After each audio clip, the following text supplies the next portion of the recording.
hear anything over there.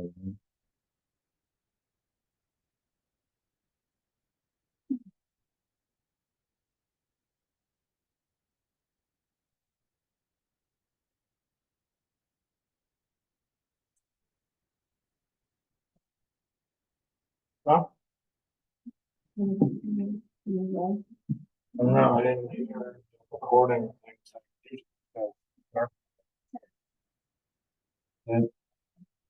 I didn't hear about at all. Usually I'd hear it over that. And when I started it, but I paused it, but usually it says, okay, I guess we're starting with ambulance because I know you got to be somewhere at 6. Well, he's got to go to work real quick and then we'll do you. He's got to get to another town by 6. Yeah. Yeah. All right. Well, yeah, it's come on. You just got to use the mic though, so it gets recorded and everything. I mean, we're just gonna do the ambulance first and then go to Ray and then come back to the fire department.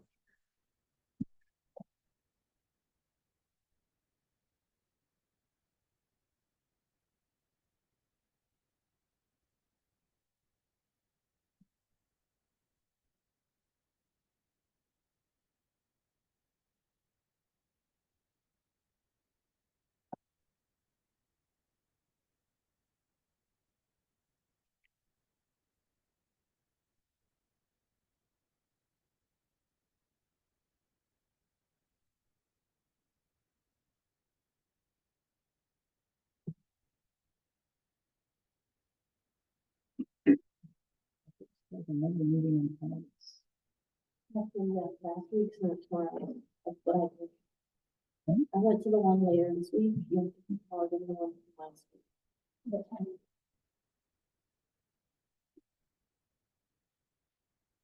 That's what I just have a fun. I have to go to the tent. Yeah.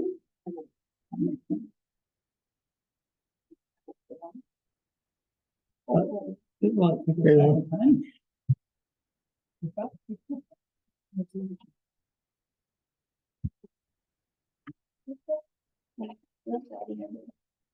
Yeah, meeting size, and I get it. Yeah.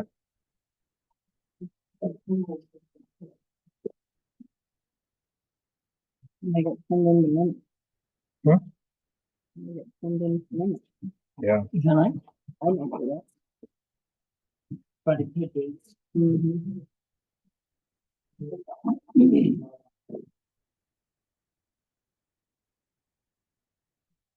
Sounds good idea. Yeah, they could make them.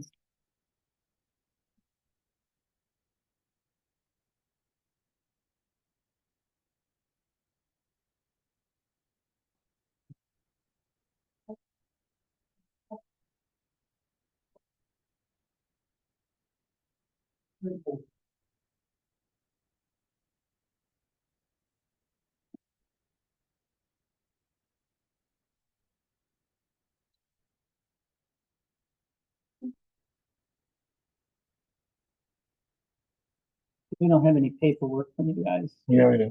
Where's, is that in the staff? Yes, just one of the blue sign. Oh, I see what I'm saying. Yeah, it's up there.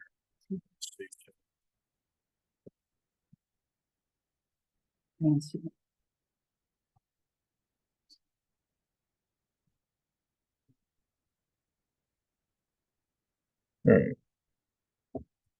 All right. Is everybody all ready? Okay, yeah. Yeah, whenever you want to start. Yeah.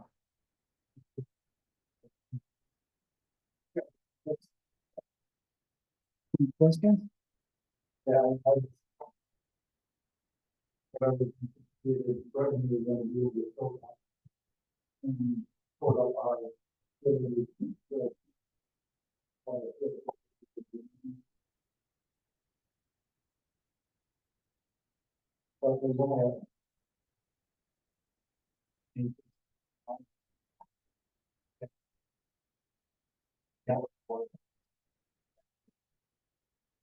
No.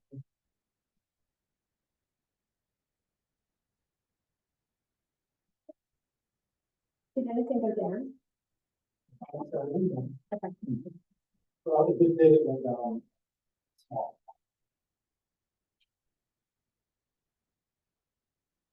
I don't have the previous years here. I mean, has there been any like attempt to reach out to Groton or some of these other places that are clearly using us regularly instead of?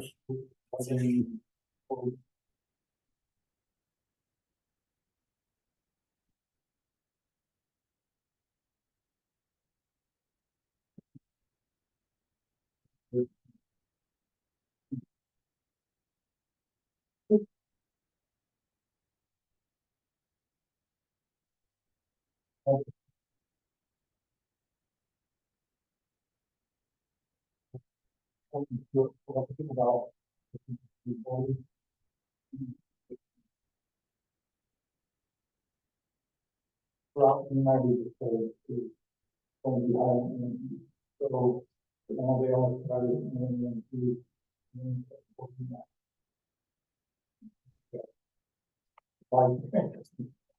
yeah, Bill Ackwood's been good about working with me and Jason and keeping us in the loop, and he's come to a couple of our TCOG EMS subcommittee meetings, which is really where I hate to take too much credit, but that's where the reform is happening in this county. These are our ideas that are being fed up to the county that led them to start this whole EMS program. Came out of TCOG, so it's great that Bill can attend. You been to any of those yet? I can't remember. Yeah. You're welcome to attend any of them. This one coming up later in the month. On the 25th, I have some folks from city that got participating probably for the first time. So that's kind of exciting.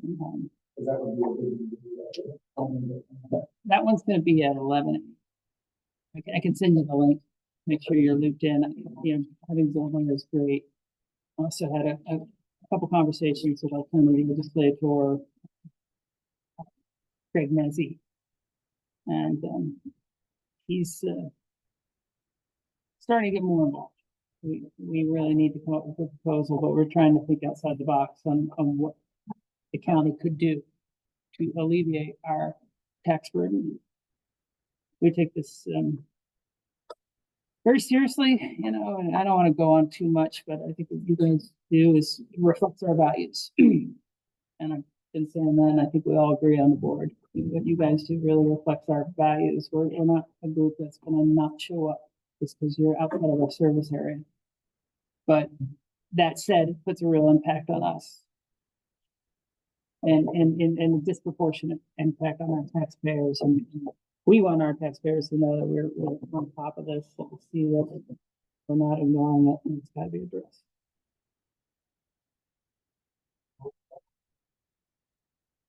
Yeah, so Kevin, can you make sure that the mic's on? It's gotta have a green light and that gotta it's, get a little closer.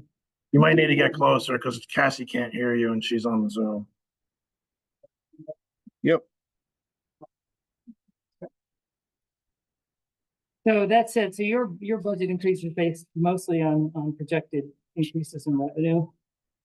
Yes, that one revenue up, again, that's all linked to call volume, so, as.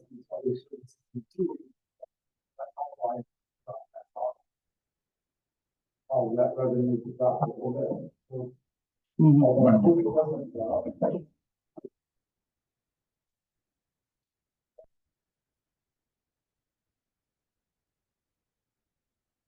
Well, we start to lose revenue when you're going outside the service area.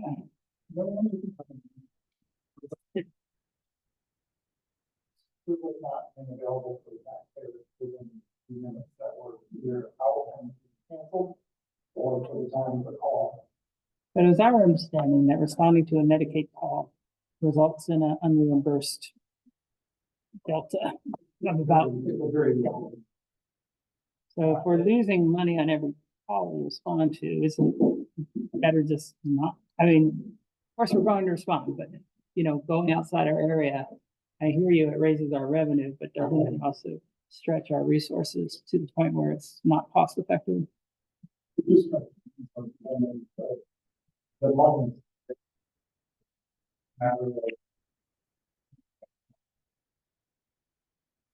Medicaid, we're doing outside of our area.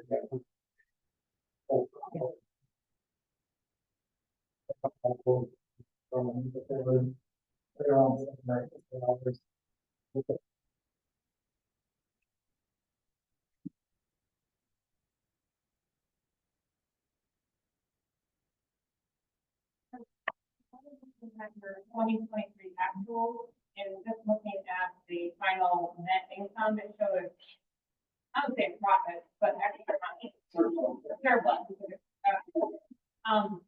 Where does that go? Like, I would say it doesn't show on here. Does it get put aside for a long-term plan? What is kind of the intention for those funds that surplus in that year? If there is anything left after.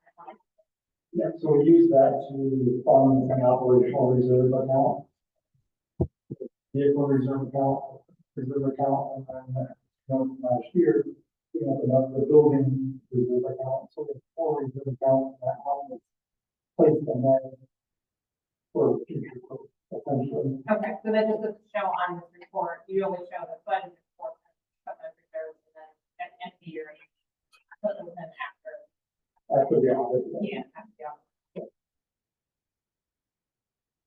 Man, can you tell us what line you're looking at? And Bottom of Mhm. the report. Yeah. All the budgets and actuals, I'm looking at the actuals. For the years that included, like the 2023 shows a surplus of 519,000. And that's what I was asking about, just, the ambulance between services and the contract had this much come in, but they didn't spend it that much, so Mhm. it's going to where it's going. So that's what. Okay. And obviously for 24, they haven't finished yet, they haven't put that. And that's why we're monitoring the, income from building receipts. That's now more. Well, back up, wait, as much, or maybe, but over the past 3 years, you've seen the city surplus. So now it's time to work with the town, look at the amount that they're giving us, and then I will put more of that billing revenue back into the service.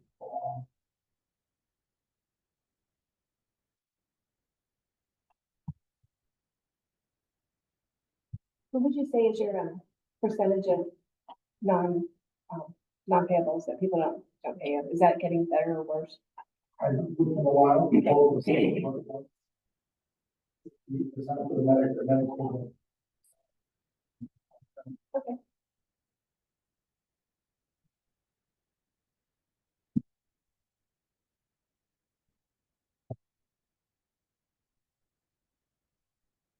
And I know last Right. week, Cassie can't hear Kevin at all. is there any new developments on that, or is it still, any development on that? I guess, correct? Not yet. The property we're looking at behind the firehouse, the landing zone.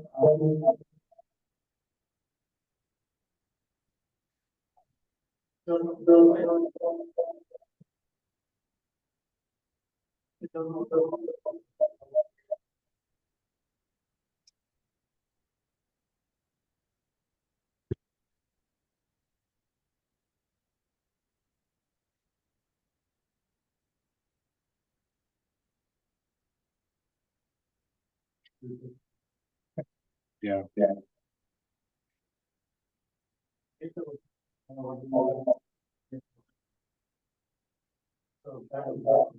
What did you think? What's the headline? Yes, you got it.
civil service jobs.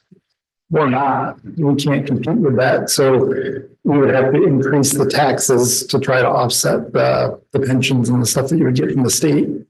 If you, in my mind, if you just a nice steady increase, and just keep it that way, we only have to bump it a little bit, where if, let's say, it kind of stays like this, where I'm not being ungrateful, we didn't get as much in this one because of what I see as the 83 cents.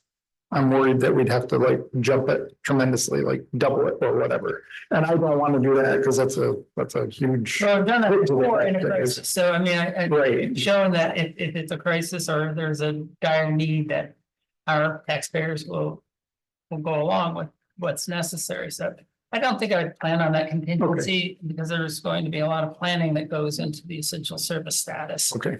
A requirement that the county make sure that these agreements are in place, and they can take many forms. It may be coming up with a master MOU that involves Dryden Ambulance, Groton, Banks, and Trumansburg, and some sort of, shared plan on how this, county is going to be divided up. That would be my preference. I don't know if we would see the city get involved. I think that would be a brave new frontier for them. They just can't see it. Yeah, I don't know much about Ithaca. I do know Yeah. Cortland, of course, is headed that direction, so. I want to see driving ambulance down in Ithaca now, down there. Yes, we were at a football game here not too long ago. Yeah, I don't think the legislation talks too much about working towns across county lines. That would be an interesting thing to iron out, whether this essential service status could allow counties to work together. It's gonna need to, because a lot of times the hospitals are serving multiple counties.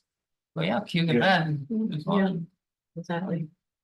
I want to get back to Amanda's question, make sure I understand this right. So Mhm. it looks like your revenues came in quite ahead of your expenses last year. Is that correct? That is correct. And with that funding, you have put it into a reserve? Yes, we have an operational reserve that is not budgeted. That's just kind of the overflow, the catch-all for us. And then we do break certain amounts off for the building and vehicles, which is what we did this last time. I don't have those figures with me, but I can certainly send them to you where we place them. All right, but that's quite a cushion right there, It is. talking about this Mhm. issue of, stepping up just on a contingency. I think, the increase that we did in 2019 looks like it took care of your needs and It then did. some. Absolutely.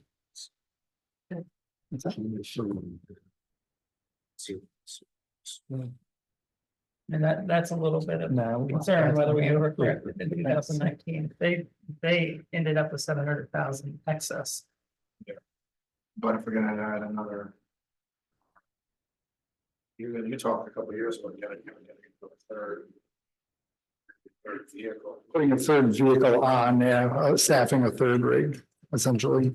And then once we do that, we're gonna be looking at a fourth rig to have as a reserve in case one of them breaks.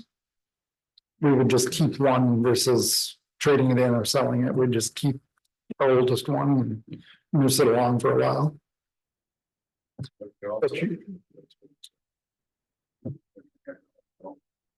Well, that's the thing. We don't know what the scope of that is, but you're probably looking at a $3 to $5 million project to build a new facility, Mhm. including, I mean, we got to have acquisition of property as well. So I understand the need to put away some, but that was a little more than I realized we were running in terms of a surplus. And that's why I jumped the billing revenue up quite a bit more than it was last year, because I think it's time that we can say, all right, we're definitely going to bring in this much. We have 3 years worth of going up. I think it was 193,000 3 years ago. It was 300,000 surplus. And then now it's a 500 for last year's surplus, 500,000. So we need to report better on the billing aspect of this. Yeah. And at some point, that billing aspect is going to flatten out to where I think we're hitting the upper end of what insurance companies are going to pay. So I would anticipate within a couple of years, we're not gonna have the big jumps in our rates like we're doing now. Plus, we have the direct pay that's coming out next year. We should have less going to collection. We should get another 170,000 more that we could report to billing. How are you doing with staffing? Any issues? No. Like the June, but everybody seems very happy with the family atmosphere, the benefits that we have working here. They're not overloaded. We still have plenty of downtime, but when it comes time to work, they transport, drop off, and get back in service as quick as possible. So they understand that although we're going outside the area a lot, that they need to be back in service as quick as possible. So Nice. they've been doing a nice job. One other thing while you're here is that, I think it's our sentiment that driving ambulance should be the focus of our request for congressional spending in 2025, the next budget that they put together, actually do 26. Okay. So we'll need a proposal from you in January, at the latest on what that project looks like. And you know, I know you worked with one of my students last year to Yep. start that process, but I'll get the application to you as soon as possible. I can share one from last year so you get an idea what they look like. But we have been successful. I mean, we got 700,000 from Senator Gillibrand and Schumer a couple of Okay. years ago, and I've already been in touch with one of our current congressman about this option. If he's reelected, you're already on the radar screen. If he's not, we'll work with the new one. Okay. But, you know, start thinking about what that project would look like. I know it's hard, but you know, the size and use the numbers that you got from that report. Yep. And scope it out as much as possible, because we have to do a lot of justifying with these requests and. No, and Bill Ping did a wonderful job with that outline. It is a wonderful piece that he put together for us. Yeah. In my opinion, I think we need to figure out where we're gonna try to put this building, so we need to figure out where the property is gonna be. Yeah, First. and for all of us, if you see a piece of property that's close to a good road. Yeah. In the center of town or towards the eastern end, I think where your service area really starts, and you know, I think, you know, something around Ellis Road or even North Road or. Well, we were actually the second 15-acre lot that goes out West Main Street. I believe Bill told me Conway possibly owns it, if I got the name right. That is a 15-acre lot that starts on West Main, but then loops around and also has access to Spring House. Mhm. So in my opinion, that would be a really good spot because you got two ways you could go depending on traffic, and if one road shut down, you've always got another way out. So that is a possibility. We just have to reach out to the landowner and see if they're willing to So I negotiate. think folks, I mean, if there's any county property in our service area, obviously there is, but I mean, closer to this in the town, and that's another thing that we could be looking at, maybe some sort of intergovernmental swap. Yep, because as soon as we get the property, then that study that Bill Ping did for us, it's coming right out, and we're gonna start moving pretty quick on it as we can. But that would be a good one. I'll just add, I mean, the Trumansburg building and the one in Marathon were both funded with these congressional Mhm. spending pots, so we should be. Yeah, we should definitely be looking They at like, it. they like funding. And if the 2026 is when the target, then we can get everything together for that. Yeah, but we would need it in February 2025. Yep. So that's, Yep. as they're putting together the budget for 2026. Okay, That's when the process really starts for earmark requests. gotcha. And you have the paperwork for that request. All right. I'll look for that then. Yeah, okay. And we'll get that moving for you. Call the guy tomorrow. What's that? Call the guy about the land tomorrow. Yeah, exactly. I'll get over the bill and get some numbers. We gotta put that surplus to use instead of having it sit there. All right.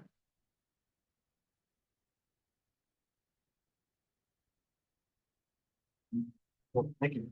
Thanks.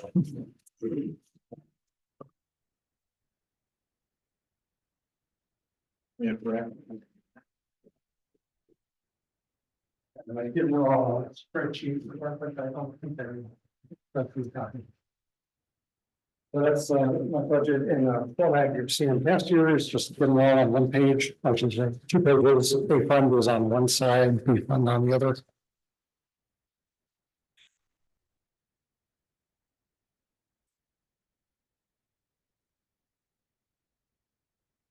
Really nice fresh perspective. So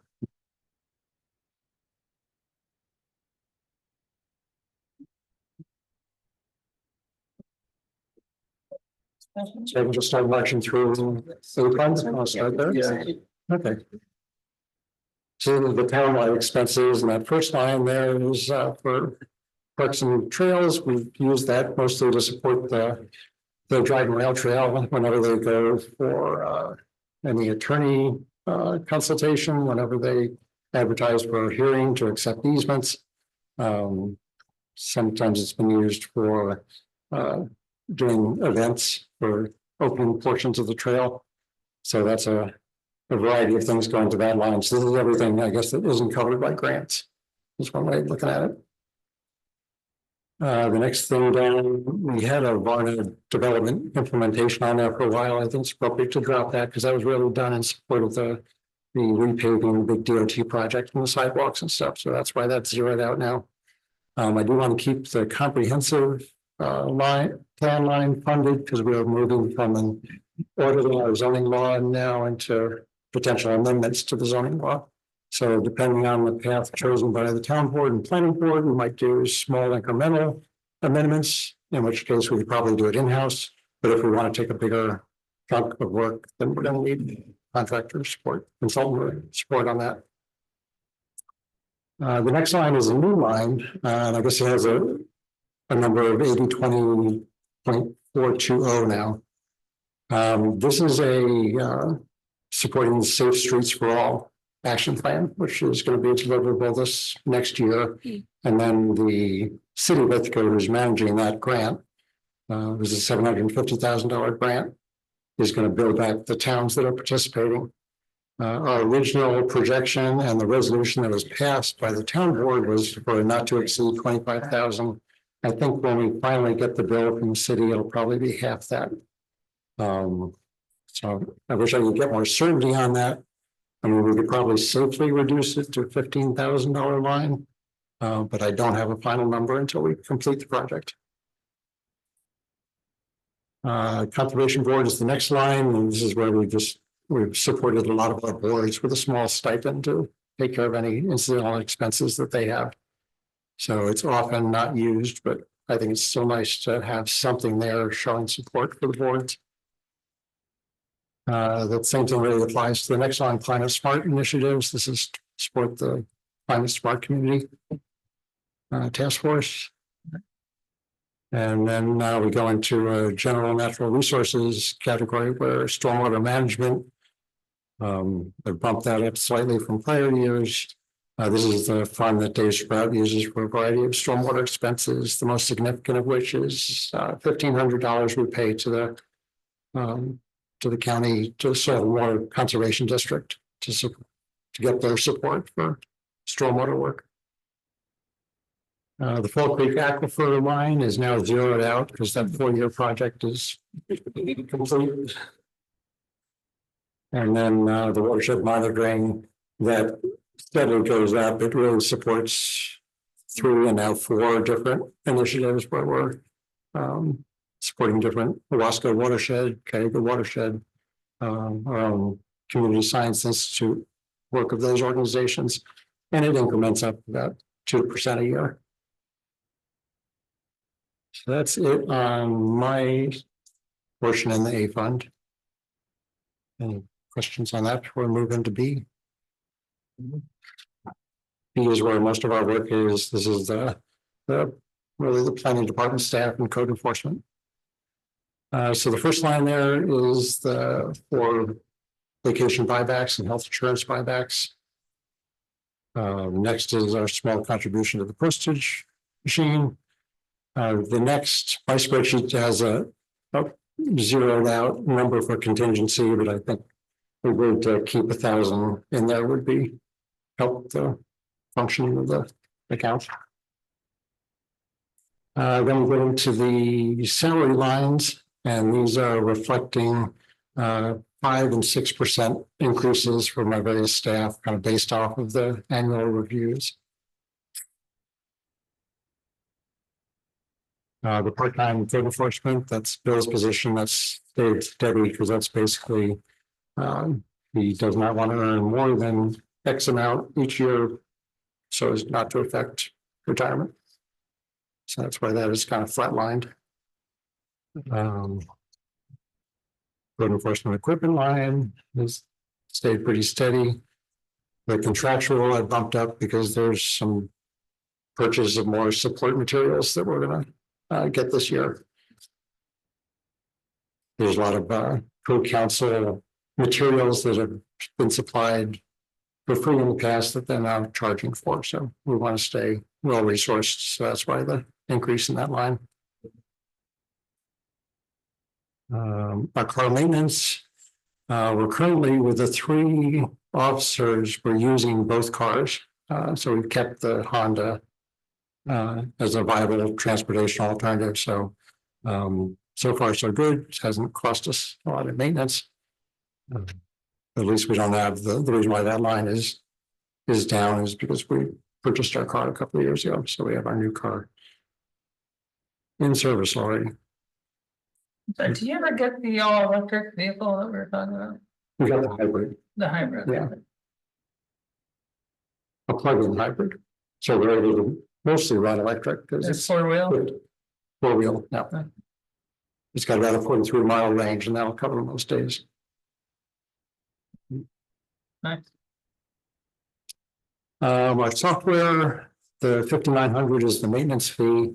We are exploring a different software package. We probably won't get really a good resolution on that until next year. So we don't have a line in there. So it'll be something in next year's budget, or we might want to consider like a mid-year correction if we think it's real timely to jump to this new software. The legal line for enforcement actions, that unfortunately was well used this last year. So I think if we want to continue to attempt court enforcement, we need to bump up that line. Just the reality of they are very expensive actions. Now going down into the zoning category, this is again supporting our ZBA. The legal review line. Yeah, they have a few times a year when they consult attorneys, and so that should cover that.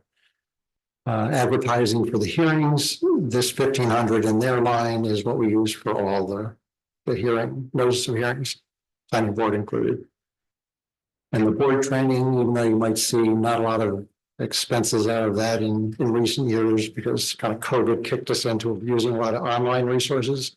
I want to keep these a fairly robust line because I'm trying to encourage in-person trainings as much as board members are willing, because I think there's a lot of value in that.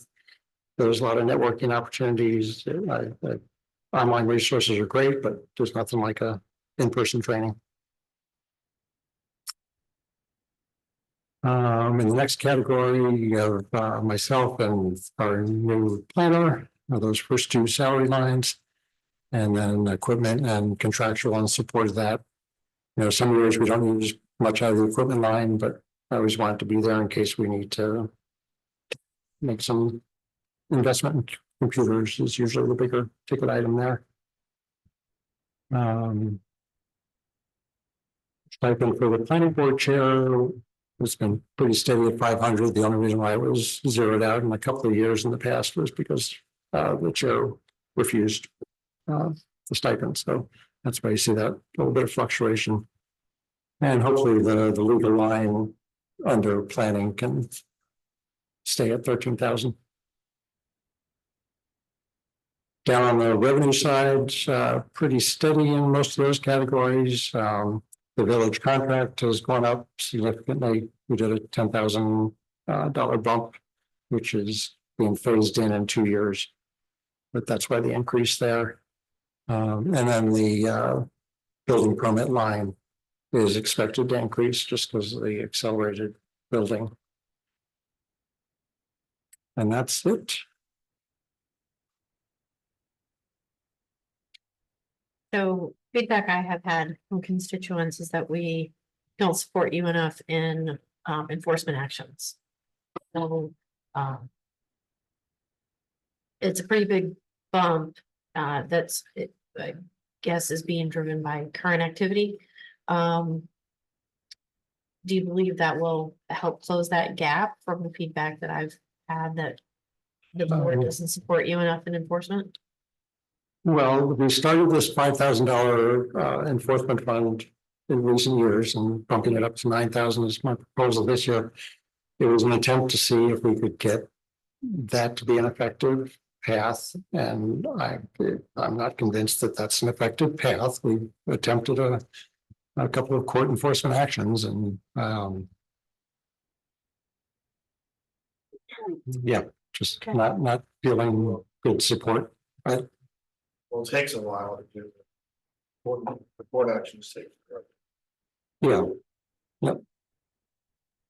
But we've also found it not to be effective either. They're not supporting our decisions. Court is not, right. No. So I don't think putting more money into legal defense is the proper way to go. I think our adding staff, adding a planner, I think that's gonna pay off. And I'm open to other suggestions, but I'm really not that enthused with going into court more often. Okay. Maybe there are different ways to draft parts of the code that you're looking at force, so that the court has less anyway.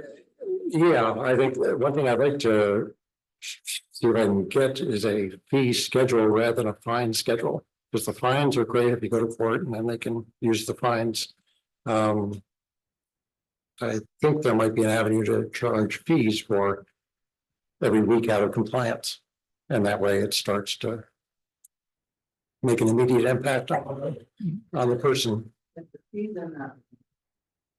Then you have the lien. Yeah. Yep. I mean, I think you just have to work with Nate to figure out how so it works the way he wants to work.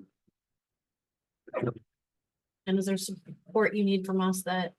Is there support you need us to give you to help with that? Moral support or just like? I feel well supported by the town board. I mean, when they come to with proposals, you're very receptive. So yeah, nothing through the budgetary process really. I think with that 50,000 there for zoning law rewrite, I think that should enable anything we want to do.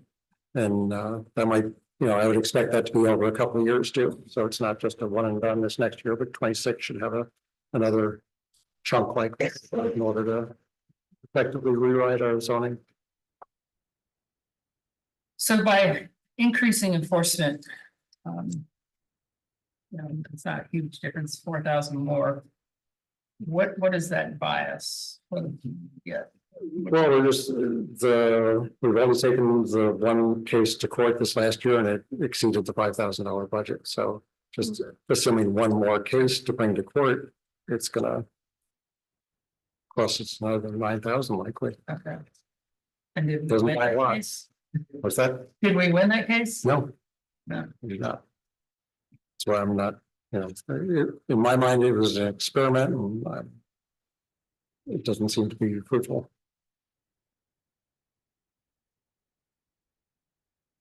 Do we set our fees for the zoning fees and the fire inspections, or is that a state thing? No, we can set it. Yep. Okay, are we comparable to other towns? Yeah, we Okay. basically are. If I can get this fee schedule amendment for, kind of replacing fines, an opportunity to massage some of the other fees. But nothing is, radically out of line right now. Okay.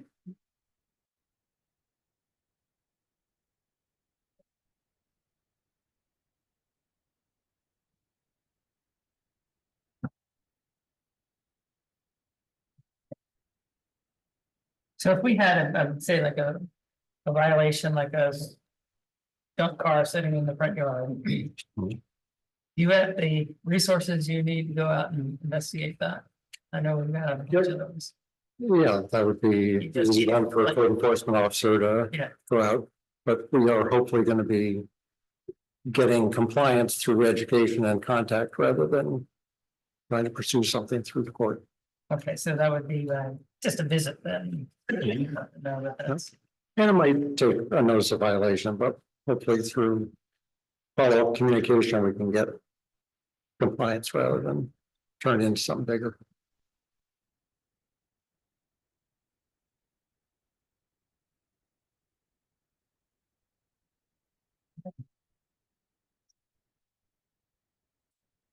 All right.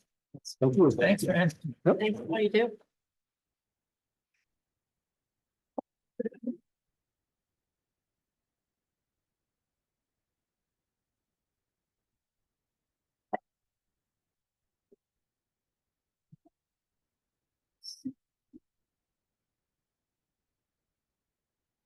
A lot of vehicles in the front yard. There's 2 boats in the creek. Need a boat. And people living in our. Where? Do you know the people? No. Oh. And Sean. Oh, yeah.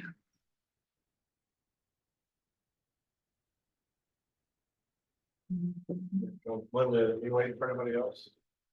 Are you waiting for anybody else? People are in the hallway.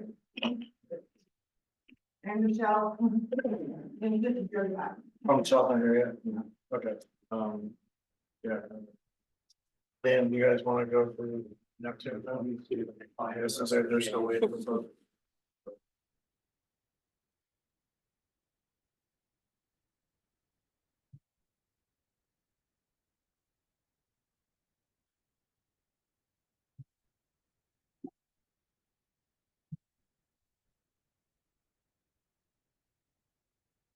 Ever get their strategic plans into us? And they have, No, they get it to us at the meeting. physical thought. Yes.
Right, New York class. Yeah.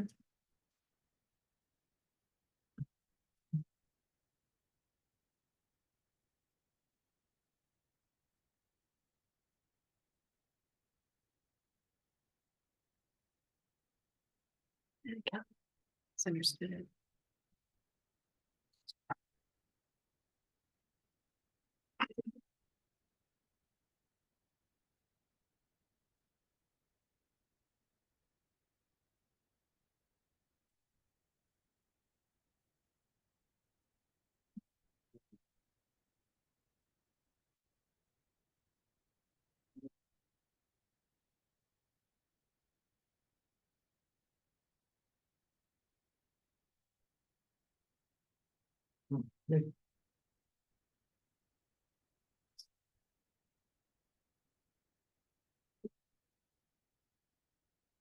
Dan coming back.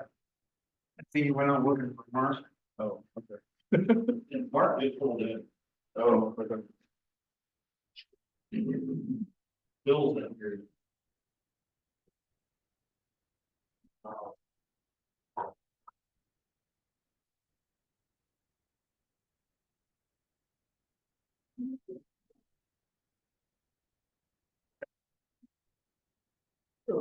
I guess we'll kind of go with where the full squad first. I know Michelle, they're still waiting on Michelle. Yes, she's on her way. Yeah. We had so many times that was emailed to us, so. That's okay.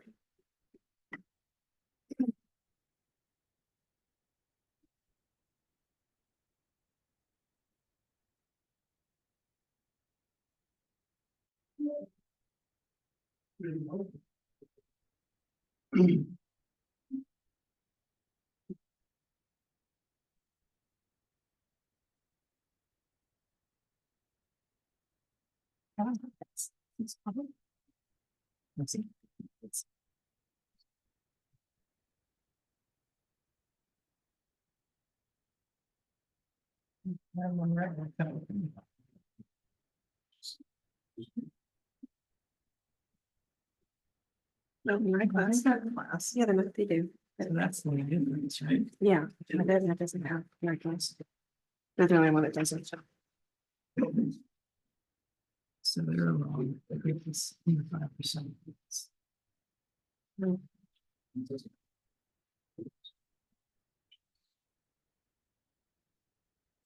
It's like free money.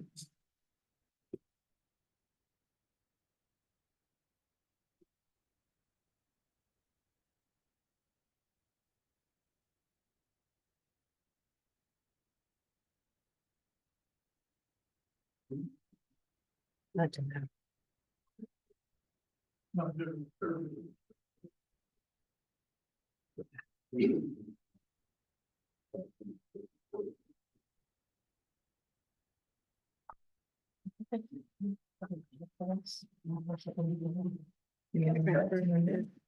Well, that's. Wait. You're all ready. Not the same amount right there. Yeah. Which is here, state rate, it's very. Oh, yeah. Last week, we were stuck in traffic and I think that's, we won't make everybody wait. Yeah, sirens you can just turn on He does it. and. What's the point? There is some perks to the job, but he doesn't get them. Yeah, the board stuff. Really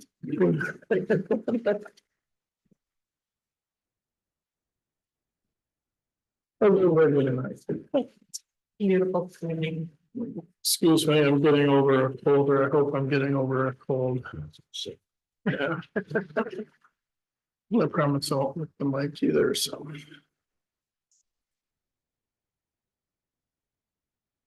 Will you guys go, or how, Yeah. what's the, Yeah, you just kind of go through yours and.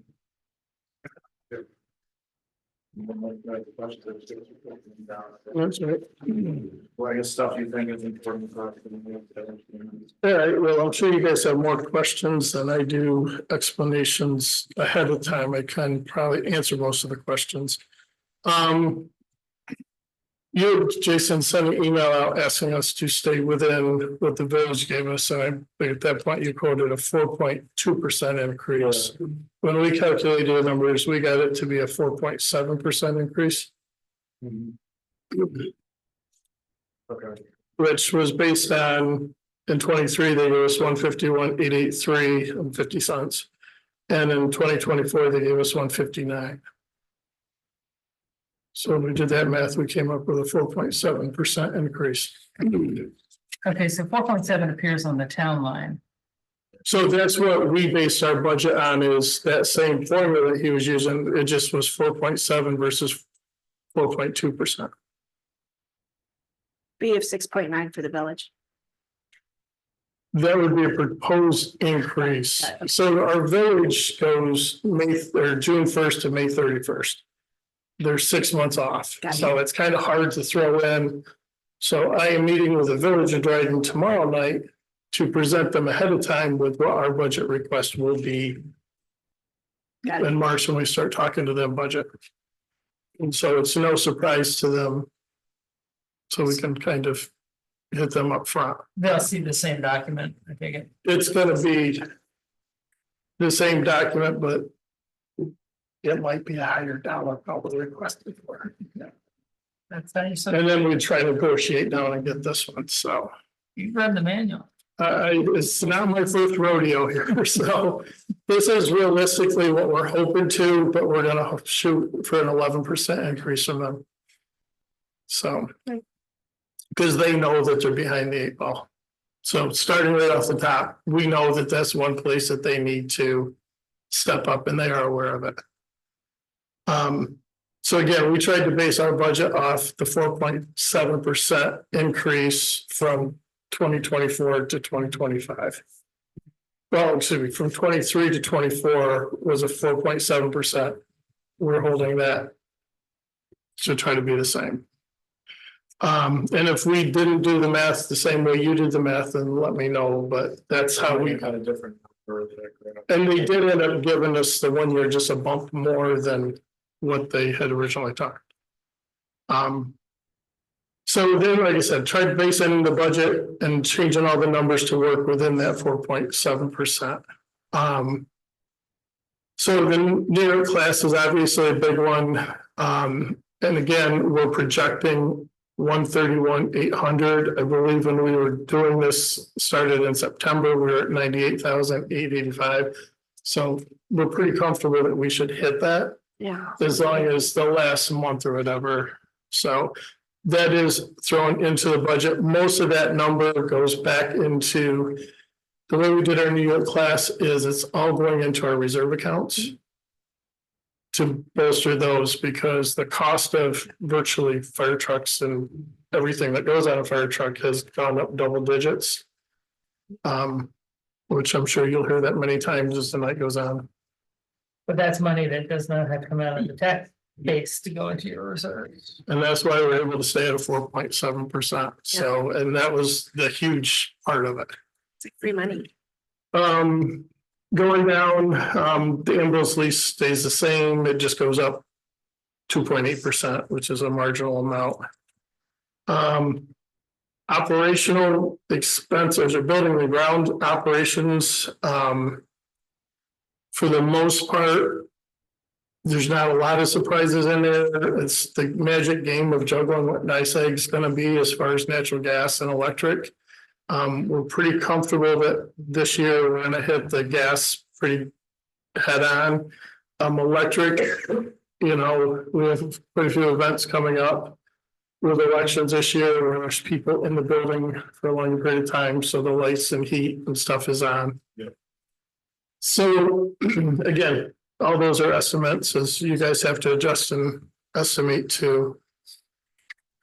Our facilities, you know, we've got some stuff this year. We're still waiting on some estimates because our roof is leaking in a couple different spots, but we've been having trouble getting somebody to come out to give us estimates on those. So we're still waiting for the date for them to come out and tell us what it's going to cost to fix. But we're anticipating that the roof alone will more than likely cost what's left in our budget, $13,000 to $15,000 to get the roof fixed. So we're pretty sure our facilities budget will get wiped out by the end of the year. Janitorial services this year were a little bit higher.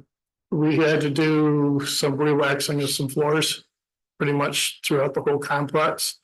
There's still some floors that have to be done, more so on the ambulance operation side of the building, because it's tricky to coordinate half of a hallway and certain rooms so the 24/7 business can still operate. So we still have some rooms that need to get done. But next year we do show the numbers going down according to this 15.4%, because we won't have all those expenses, but their rate is going up a little bit too, so. Water and sewer, I kept the same. HVAC repairs, annual service plans, you'll see one went down 2,000, the other one up 2,000. It's just, we're putting the stuff where it really is supposed to come out of. That's pretty much it on the buildings and grounds. Our truck repairs would be the next line item. This we're probably gonna blow out of the water this year. The ladder truck alone is already 77% over budget.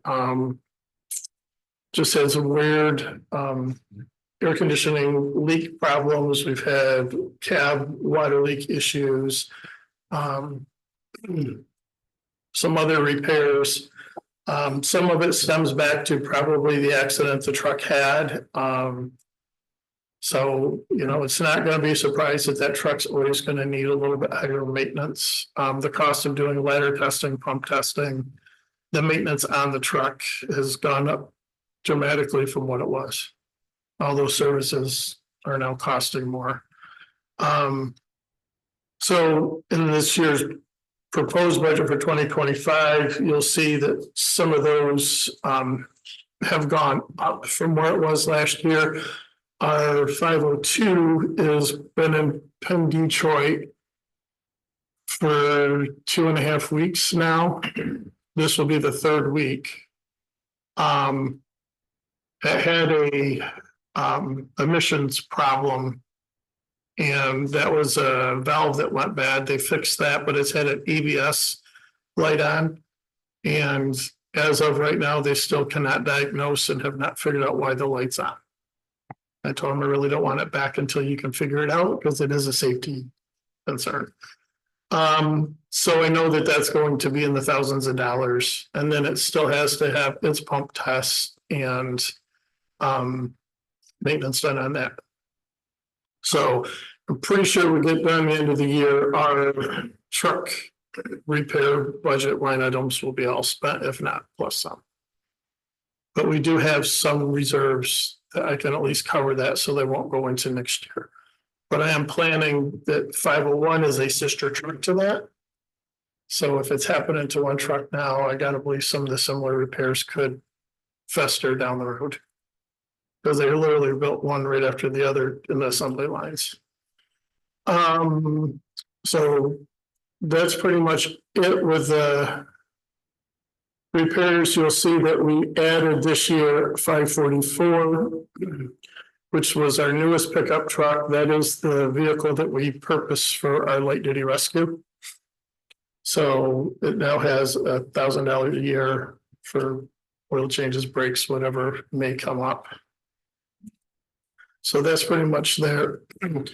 SCBA, we've been working with, one of the things that we learned when we had the training in Varna with the Department of Labor is we are required to have the bailouts. We were hearing that, I think in the state's eyes, that maybe we weren't, but the Department of Labor says, oh, yes, you do. If you have any building over, I think, 3 stories, which Farview does. So because of that, it's our immediate response area. We are required to have those issued to the interior firefighters. TC3. Are you referring to TC3? Yeah, what did I say? Yeah, TC3 dorms. TC3 dorms? Farview. So we've been getting different quotes and looking at different styles and seeing what our neighbors have. And we'd like to try to stay with something similar to what our neighbors have, just in case, you know, there's interoperability, so we're similar.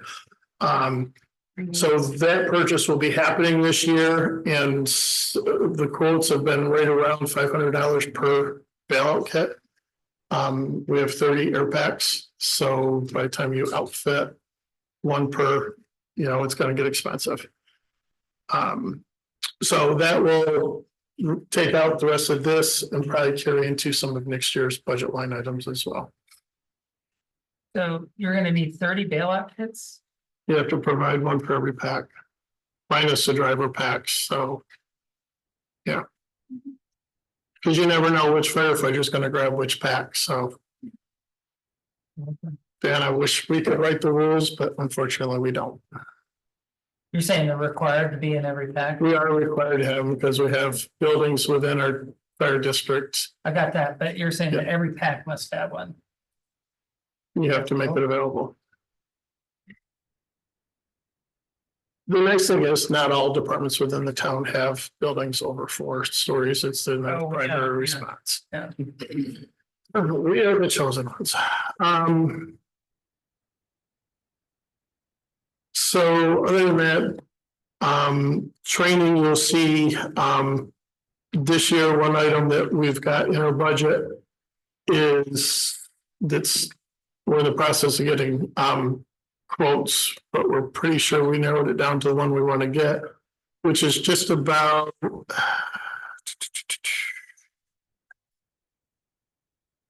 $12,000 by the time you get it delivered here, with all the necessary stuff to make it. But it's a tool for forcible entry. So if we have doors like these that were locked, it's where the firefighters can train repeatedly to do it. We've been talking with Varna, and we're going to open it up to the other town departments as well. We just haven't got that far in the process yet to see about splitting the costs, and it's something that we can all share. So what line item is that? That's under training. So it'd be the training prop for. So 54. So that's not for classes.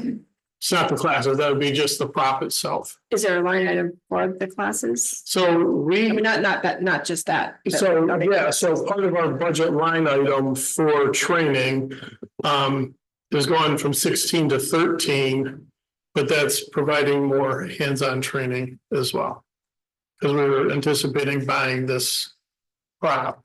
Okay, But what we're trying to do, like last year, the town departments got together and we bought the fit test machine. So this year it might be the door. so it's more for like training equipment, not for. Training equipment, but we last year took some of our line items and consolidated them. Okay, So if it's a training prop or training for an instructor, we put it all in the same category. okay. Just it got to be, we had so many different GL codes that it was getting hard to come up with. We did the same thing with facilities. If it had something to do with the building, from snow plowing to, doors, it's all facilities. Okay. Just easier for me to do. So we do have more outside instructors budgeted into next year's budget. And at least half of those, I believe, we're looking at doing townwide department trainings every other month as well. And then we all share those costs as well. But just trying to bring more hands-on training. Just because unfortunately we don't have people that are certified and trained in multiple areas. We are going to try to take as much advantage of the state instructors and state training that we can get for free. Right. It's just getting the instructors and the availability to do it. Has that improved at all this year, or at least the last 6 months? For For, the state classes, the free state classes? I don't know where that stands, to be honest with you. Okay, So I would say very low gain at this point. okay. How's your level of optimism? Towards it? I would say that the county is struggling to have enough instructors. It continues to be their biggest struggle. Okay, Having enough instructors to be able to run the class. And it's not, if they don't have them, that they're committed elsewhere, and the state changed the requirements and the expectations. Right. So, and I was just at, I'll give a quick example. I went up to, we had 3 people in the boot camp right now in Portland. Before they do their live fire day, everybody has to have their temperature, their blood pressure taken before they start class.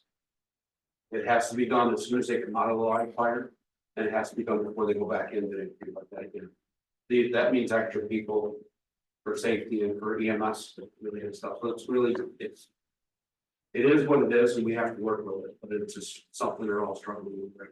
Okay, Trying to get the manpower to keep it flat. got it. Okay. The next line item is 5405 convention and dues. We had hoped to go out to FDIC to look for at fire trucks and take some training courses while we're there, but the main objective is we need to replace our heavy rescue. Our thought process has been to replace the heavy rescue and make a pumper rescue, combining 2 trucks with 1. So our fleet would go down 1. There is some locally around us, most of them that we've inquired in have all been one manufacturer. And we did go down to Hershey and they had 1 or 2 of them that were down there. One was the same manufacturer that's more prevalent up here. And the other one was one that we have not found any up near us. So there's going to be traveling to go see these. One of them's in southern Pennsylvania. And the local dealer is trying to find some more that we can go see. They're not that common for especially rural. So we need it that's going to be able to have hard suction on it and stuff like that, where most of the other ones are all city trucks. So it's getting somebody that can coordinate it for our needs as well. So it's been more troublesome than we thought it was going to be. But unfortunately, every day goes that we don't purchase a truck, the cost of that truck is going up astronomically as well. So we'll probably ask our board to roll some of that into this upcoming 2024. So our increase from the town would only be 2,500 in anticipation. Some of the other could roll into that for next year.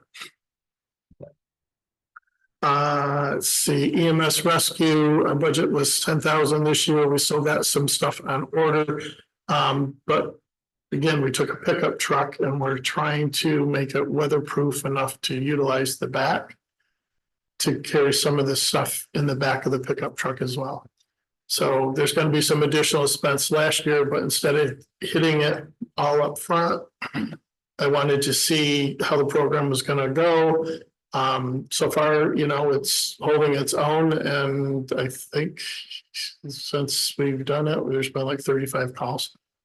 So it's busier than we thought we would be. So when there is more and more interest, in it as well. So we expect it to keep growing. So beyond that, I guess the next big item would be, well, you'll notice food and beverage at 6,500. What we're going to do this year is the Pepsi machine that we used to have was paid. You had to pay whatever. And the cost of that was getting more than what we could just go to BJ's or someplace and buy the product ourselves. So we're going to buy a commercial refrigerator. We're going to stock it ourselves. It'll be, as long as you're not taking it home, if you're there and consume it, that's one thing. But it was kind of a lesson learned from the strategic planning we did, but that's what they did in their department down in Maryland, I think it was. Yeah. They provided snacks and light food and beverages to kind of keep the people there hanging out. If you're there hanging out, there's a call, your response is that much quicker. So we're going to try adopting their methodology and see if we can apply it up here. So that's what we're doing with that. Cellular, what we've done this year is we've put FirstNet cellular, basically we're using it for internet purposes, and we'll be putting mobile data terminals in each vehicle. So we'll have live information from the 911 center, plus we can now check en route via those as well. So then our time should be more accurate, and we'll have more information at our fingertips, and they will have, like I said, live internet.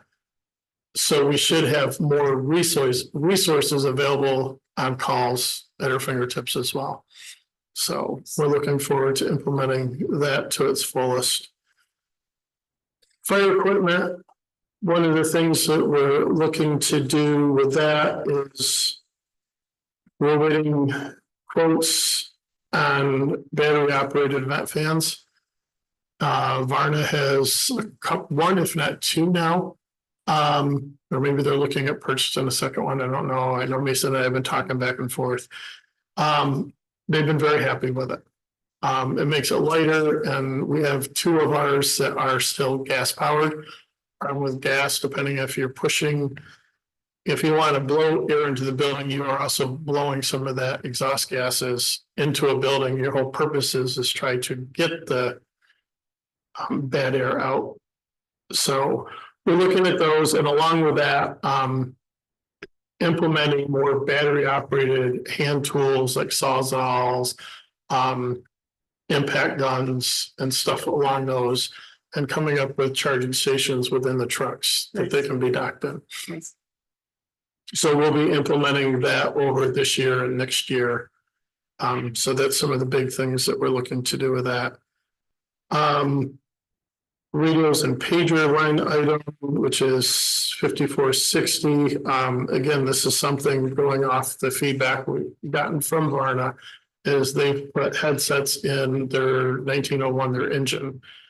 And everybody I've talked to is highly impressed with the clarity, but also it's safer when you're backing because the person backing you has direct communication with the driver. The other thing is when you have the headsets on, it takes away some of the siren noise, the motor noise, and the noise that's inside the cab. And you can actually hear everything that's going on. So you're not missing a radio transmission because of the noise in the cab. So that was something that was highly recommended by them. And we've talked to the city of Cortland, who also have them, and they're definitely see the advantages of having them. So we're going to move into that same direction. For us, it's going to be a 2-year process because it's just shy of $12,000 per truck to outfit them. So it will be a multi-year process. The fire police line item, we're going to order traffic control signs. I know McLean has some. They're just like men working signs, but you can change it to fire activity ahead, road closed ahead, detour ahead. So you Velcro, you can change the message. And we're also upgrading our vests that are issued. There's one for every seat in the vehicles, but we learned when the village had the water main break, our reflective vests don't reflect anymore. We had some people almost get hit because even with lights shining on them and everything, people said they couldn't see them. So that's These are just lightweight vests, right? yeah, but unfortunately, because we're in the fire service, they have to rip away. So if somebody's mirror hits you, it rips off from you instead of dragging you with it. So they're special for special people. So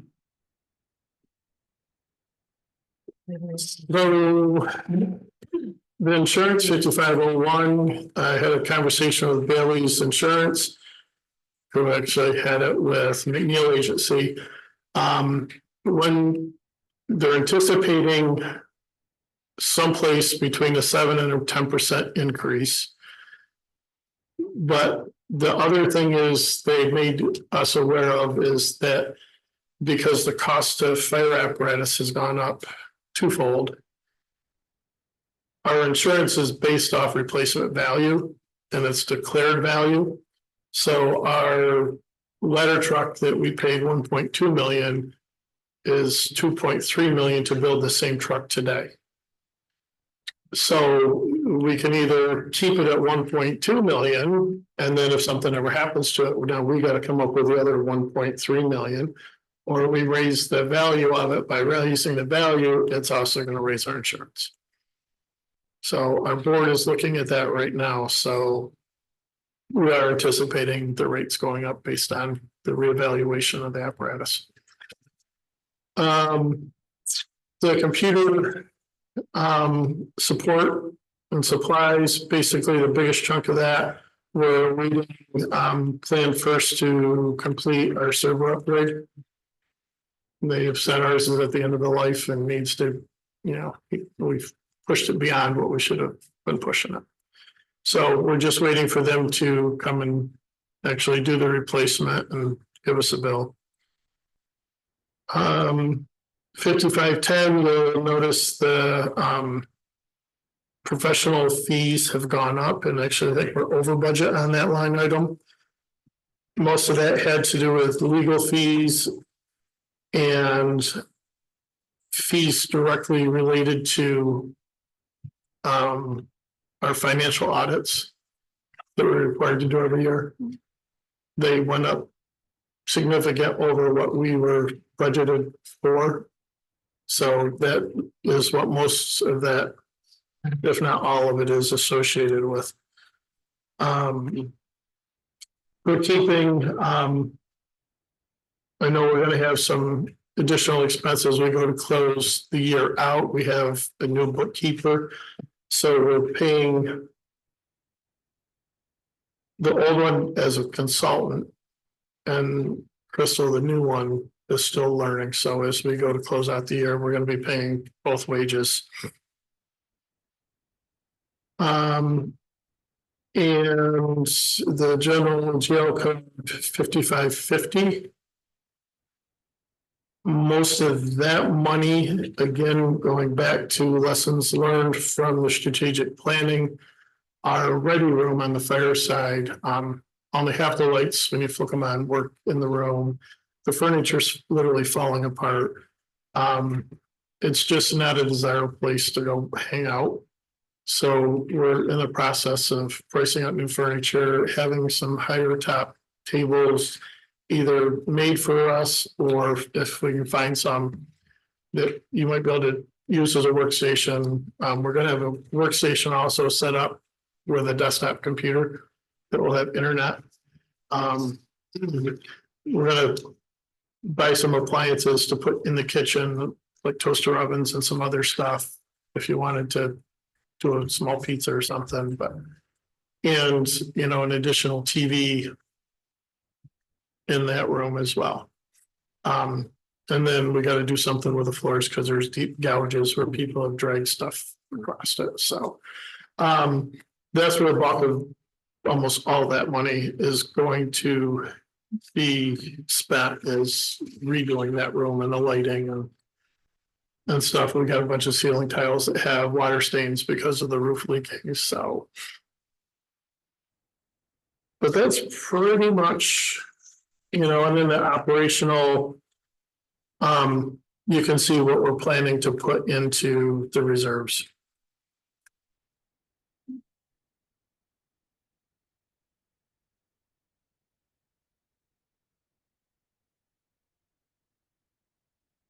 Did you replace the furnace this year?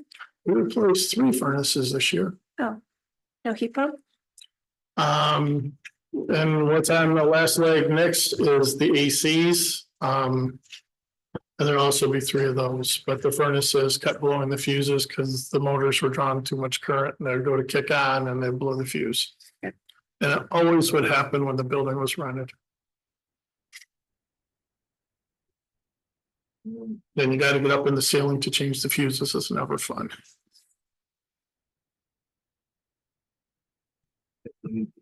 Well, one thing I will say, as far as my observation looking forward,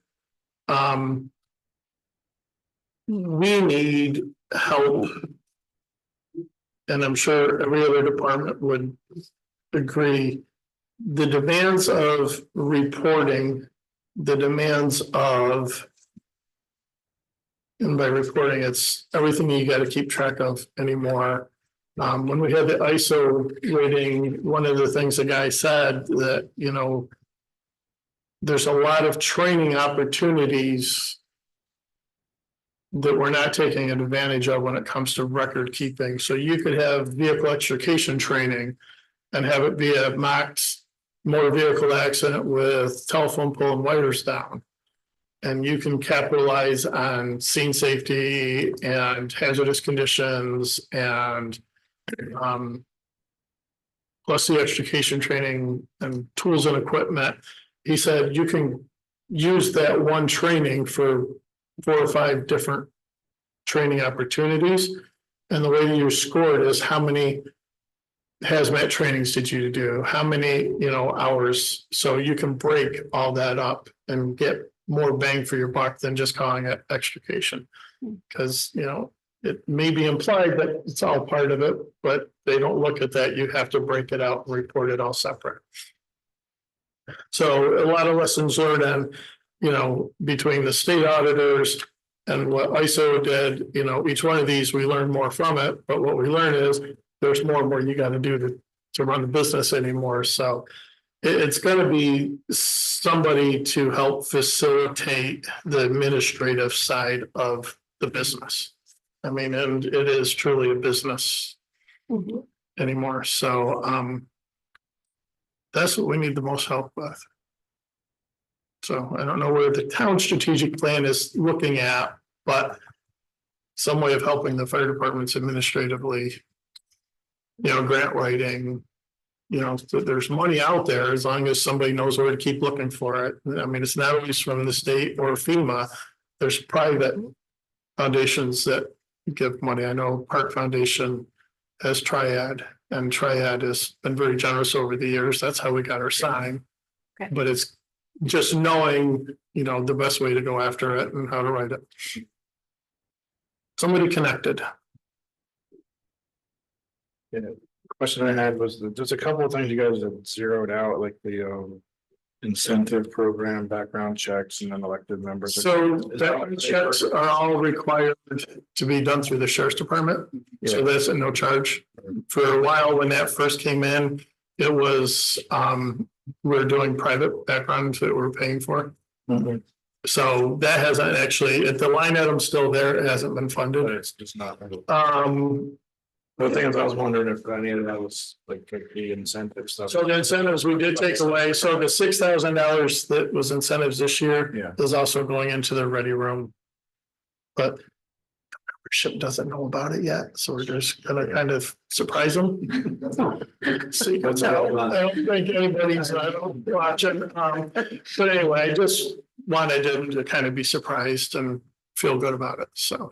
But that's where that 6,000 is gonna go to. But is there anything coming in from Safer Grant? Well, I was speaking with Rebecca last week, last Wednesday, I think it was. And they have finally got their purchasing policy accepted by FEMA. So the ball will start rolling, because now that that's done, we can all change the name and resubmit it. And then Rebecca said she will get back on writing. Kicked out. That's what you heard before. I did. I didn't. I don't know why it stopped, but no.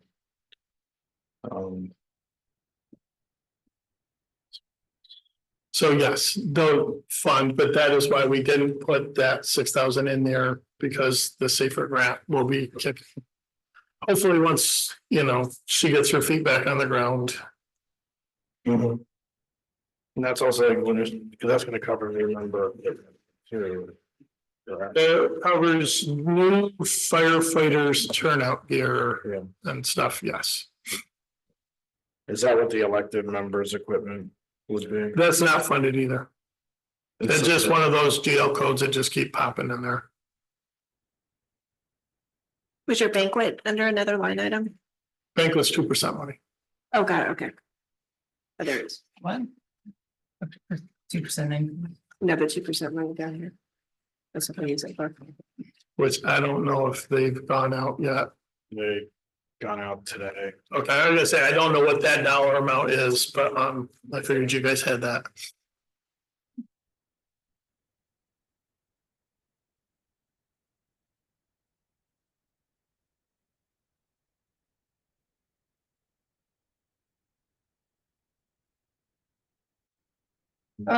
Couple things. So I appreciate everyone's effort on these SWOT analysis. I know it was a new process. I'm wondering how you might get a more robust participation from your company in the next cycle. The idea is to get as many members as possible to spend a little time on it. Well, we just did our open house over the weekend. I'm not sure, because unfortunately I was out of town, how many interactions will turn into members. That will be, something that we'll know in probably next 2 or 3 weeks. So our goal internally, we had said that we'd like at least 15 new members. Yeah, no, that's not what I'm referring to. I mean, the process of doing the SWOT analysis and strategic planning is to get like a lot of buy-in from everyone who's there. It's you heard the consultants talk about the sense of participation that everyone gets when they're heard. And it's a way to build morale in the organization and share a mission a little bit stronger. And, I just got the impression when you guys presented that it wasn't something that your company really embraced as a whole, and your overall analysis was really short. I'll just be frank, it's 2 pages, and some of the others were much longer and a little more thorough. So I'm wondering what you could how you might go into this next process of doing that, get a more robust product in the end. I think the honest way I can answer that, based on the feedback that I got every time I tried to get the officers engaged and everything, is, well, what's the town gonna do with us? Because the rumors out all over town, and it just never stops. They want one fire district. They want one fire district. So it's in the back of everybody's mind that a year from now, we might not have a fire department, it may be a district. So that fear is always what I keep getting the feedback from the membership. So until I can quash that and the town tells me what their vision is for the next year, 5 years, it's hard for me to give reassurance to our members that will exist in 2 years, 5 Okay, years. well, I heard you say that earlier when you presented, and let's just be clear here. We invested in bringing the strategic planning consultants in there, spent taxpayer money on it to show that we wanted a different direction, to show that we were investing in you in this process. Mhm. And our expectation was that it would be reciprocated by a robust effort by all the companies. To say that you didn't do that because you weren't competent in the town, I think is a little bit of a cop-out. Well, I'm just telling you the feedback I got from my officers when I tried to get buy-in from them. You gotta show the leadership on this and get them to buy in. That's the whole point. One of the things, and I want to be clear on this, one of the things that we struggle with, and I say this from the aspect of somebody who was past president for this organization, and returning to the position, if you will, that we had some internal struggles over the last, 2 to 3 years. And we've spent the better part of this year bending that curve back. And I think we've done a pretty good job of it to date. At this point, I think that we have a much more positive direction for the organization. And I think that will reflect to what you're speaking to, Yeah. that we're going to get there, and we're moving forward to that at the beginning of, we're moving forward to it right now in small steps, but I think there'll be a bigger turn come January 1, as we have a more positive outlook on things in general, and the membership has a more positive outlook on just things internally within our organization. So I hear what you're saying. And I think we're getting there. Yeah, and we're really happy that it has bent the curve, as you say, towards a more unified company. I think this would be the icing on the cake, or would facilitate that even more. And getting, a sort of more buy-in. And that's the end result. That's the magic of the strategic planning process, is it gets buy-in from your organization. So, I think it's an opportunity that might have been missed a little. That's my feeling on this. And I just ask you to, go forward with it and don't get hung up on what we're doing over here. You got your side of the equation that you're responsible for. I'd like to say, to me, the strategic plans from you guys are a powerful communication tool to say, this is, because some things you may be aligned on, some things else, it informs us. It's not like there's like secret meetings of like, it's like, what is it that the community needs? And your strategic plans were a really fabulous way to understand what each of you all need, so that then becomes information, so that we can then use all of that to develop a strategic plan for the community. This is not like silos it's not silos.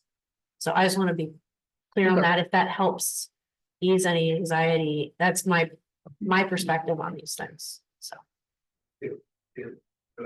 Yeah. Food for thought. I think, maybe I'm reading it wrong. For an example, Sunday was open house, correct? We had upwards of 20, 25 people for breakfast. Before we got done season, we had probably 30 plus people there. Some are, some of us like myself and Mark maybe are there regularly. There's a lot of other people that do other things in the department. They don't normally do fire calls, but they're there for other stuff. So I guess to your point about turning it around and what Dan just said, is we're working toward it. That is a start. It's something I said to Mark in our officers meeting at the beginning of the year before we actually started of January, was we need to build that foundation. And without that strong foundation, you don't have anything to get it. It's all going to fall apart. So I hear what you're saying too, and we can't build Rome tomorrow. I think we all understand that. But if we get those blocks in there and get them stable and strong, part of that is building ourselves up, building the officers up, building the membership up as whole. Both, literally through training, through engagements, through community academies and stuff. If that helps any, I don't know if that's more what you're looking for, or if we're getting anywhere. I would say we are. Yeah, I think that's a key part of the plan, is doing that outreach. Your event looked great. I saw the pictures. I'm glad you did that. Matter of fact, we even just throw this in there. We even had a community member volunteer to be Sparky for it. So I get it. You talk about reaching out. They heard this and going, oh, I want to do that, and she's all excited. She came and spent the whole day with us to help out. So I guess in some aspects, that word of mouth too is going to get out. That's better advertising than you or I going out in public. Say, hey, you ever considered it? Oh. All right, so that's my pitch on the strategic planning. I did want to just talk a few comments on your budget. It's a big increase, and I'm glad that the town portion is going to be relatively flat. But how do you explain a 25%, 26% increase in the budget in terms of sustainability? Whenever I see something like that, in a budget from year to year, it makes me wonder what happens next year and the year after that. And so just want to, in broad strokes, how do you explain that in terms of what happens down the road? Well, again, I mentioned that we're in the process of looking at replacing our heavy rescue and one of the engines into one truck, so we'll be downsizing that one truck, so you'll have less insurance, you'll have less maintenance. And one less truck to fund to have to do it, so I'm hoping is the economy, if you can tell the fire service that they don't deserve huge double-digit increases every year, it will make our budget process easier every year. But the cost of turnout gear has gone up, the cost of air packs have gone up, the cost of fire trucks have gone up dramatically. I think it's almost 20% or better that they've gone up along. So unfortunately, the expense of us doing our business keeps getting higher. We haven't even talked about the proposed OSHA regulations that are coming down the road. If those go through as passed, you're going to be looking for bigger increases from the department because the cost of the physicals are going to go from $200 to $300. The OSHA themselves projected to be closer to $1,400 or $1,500. So I wish I could give you a good answer where. That's a great answer. I appreciate that. I wish I could No, answer it. it's pretty much the money that you got from New York class has to go right into your equipment reserves. Yeah, and we chose And you have right to up do that front. because the cost Yep. of your equipment is rising at double. Right, and we chose right up front That's your line on it. that was gonna go directly to the appropriate line items. But you also included the plan event, so, I mean, it's. So the plan event is in there, Yeah. you know, the budget coming in, System, Yeah. but it's. So it's offset Yeah. by an income. Yeah. so it's that's- gonna cost us $15,000 okay. for $115,000. So that cuts it in. It's and the income side is New York State grant. Yeah. Miscellaneous. So, you know, Would you expect 20% higher next year in your overall budget as well? Is that what? I would The new. well, I would say that, so. Our policy has been to give every interior firefighter 2 sets of gear. So if you get back from a call, it's soiled, by the time you wash it, dry it, it's a 24, 48-hour process. By the time you get everybody to go through the process of cleaning. So if they have a second set of gear, they can throw that on and go. So you're not taking that firefighter out of service. Next year, 2025, the turnout gears should go down unless we get a lot more members and there's still grant money that we can tap into. Right. New members. And I'm just hoping that we can just keep tapping into different grants and, you know, again, that's what grant writing is going to become key to the future. And that's just a Band-Aid to the inflation, but at least helps. Because unfortunately, you know, it's just about $3,000-4,000 by the time you outfit a firefighter with boots, gloves, gear, helmet, hood, the whole 9 yards. And the plan event, that lasts like 20 years, doesn't it? So we're not gonna see that expense for. We should have to, there'll be some maintenance assigned to it, but there should be. 10? What was that? 10 years. 10 years, yes. 10-year lifespan on a set of turnout gear now. And Mark knows this too, do we use it past that? I would use Bob as an example. Bob doesn't necessarily have turnout gear, but if we were gonna give Bob turnout gear, he's not gonna go interior. But if we've got a perfectly good set of turnout gear that's serviceable, safe to wear, when you pack them outside, you just do stuff on the fire grounds, that's perfectly acceptable. You just have to make sure it's serviceable. That, by the way, is another one of those things that when it comes to training, every set of gear has to be inspected by the instructors. And the New York State sends a state person down to be sure that that's we have to do. They have to inspect that gear, and if it's not acceptable, they send you. They'll send you packing, but they send you back home to get some gear that's acceptable. Right.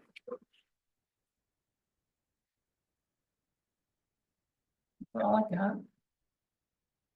I wish I had better news. It's all just what it is. Unfortunately, it is. You know, you got this environment that's creating this pressure. And yeah, just keep up the recruiting stuff. That's a good sounding effort. So, and I think you'll see our strategic plan next year will look different than it did this year. hopefully, like I said, after, Tim said, after elections. And, we give them the gift of the new ready room and maybe they feel that, all right, maybe my say does matter because it came from an environment that it didn't. So I'm just, like I said, there's multiple things and I'm thinking next year will be the final turning point. Put a gaming center in. That's the plan. You can cut the ribbon and you can be the first challenger. There's some new internet providers in town that would be giving you pretty good up. Well, that can also get down, but I haven't been told when that might hit North Street. I think it did today, didn't it? With the update, Oh, I haven't seen. it's in the village. Okay. It's like everywhere. I know that they've been going on the side streets, but haven't gone down the business street yet. Just compare plans, pick the one that suits you best. We can't. Let me tell you that Bill was on the phone to Spectrum the other day saying, as soon as the town comes through, Yeah. we're done with you guys, but until then, you need to make your system work. Yeah. And I just sat there and laughed. Yeah, we don't have it here yet either. I don't have it in my house, so. Okay. Mr. Lamb. Yeah. Which gaming system would you prefer? Man. We're going back to those days. I've been playing that stuff in years, but I do enjoy Matthew. I couldn't play it if I had to. Yeah. Better practice. Yeah. It's pretty simple competition. I'm not one of them. I'm not a gamer. Yeah, I'm not either. I don't judge either. I hear it's fun with the kids. Thank you. No, thank you guys for everything you do. And for a fun fact, I talked to the city of Cortland Fire Chief. Just so if we ever had to just venture what it would cost to have a paid firefighter. They're roughly, he said, about 150,000 per firefighter by the time you do wages and benefits. And he says you'd be $1.5 million easy to get going. Maybe the village will do that. So I just hope we can keep bringing you the good news and not the bad news someday when that talk has to happen. Yeah, no, point taken. So, thanks. Thank you. Thank you. Hey, guys. But we'll see you there, Dan. Okay, thank Everyone's you. got a spot, but I'm not gonna be the one playing. It's gotta be mad. Oh, yeah.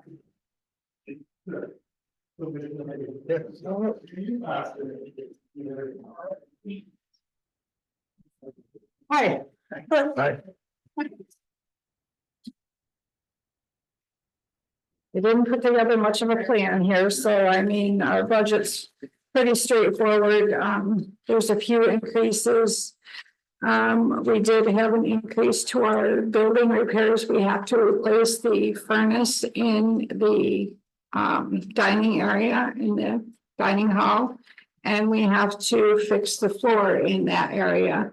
The concrete underneath, it's been there since the 70s and the rodents have burrowed under there and the concrete is heaved up. So it has to be ground down and replaced, and there's in-floor heating in there, so. And building services has increased, building services went down a little bit because we've asked our members to pitch in and clean a little more than what they used to. Let's see. The other one that went up for the insurance for cancer coverage. I'm not gonna go through line item by line item. You guys can read. We did put in a, books and tuition because we've had some members go through some EMT class and CFR and everything, and those books have costed like 500 plus for them to go. And the clothing and casualty line, that also includes the incentive program that we're wishing to implement for the members.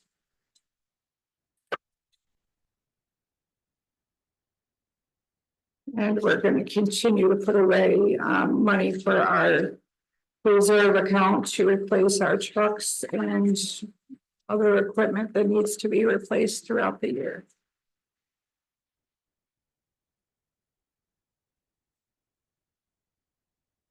I think 301 is our next truck that's up for replacement and